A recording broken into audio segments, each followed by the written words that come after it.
Hi everyone, I'm Maliky from Maliky Academy. So in today's video we have got a problem here on the TV. It says save mode, and this is an Android TV. It's called Toshiba company. So we are going to find out how we can get rid of this save mode message on the TV. So here I got the remote.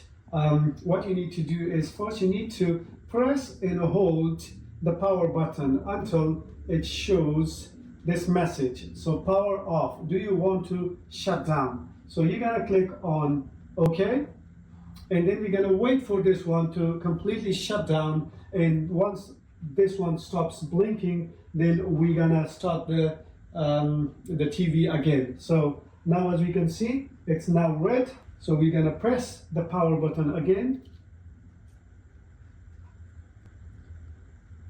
Once it's turned on, finger crossed that that message will be gone. So here we are back here, and as you can see, the message is now disappeared, and we no longer see that save mode message. So this is how you fix this issue. If this helped, please give it a like, subscribe for my channel, and I see you in the next video.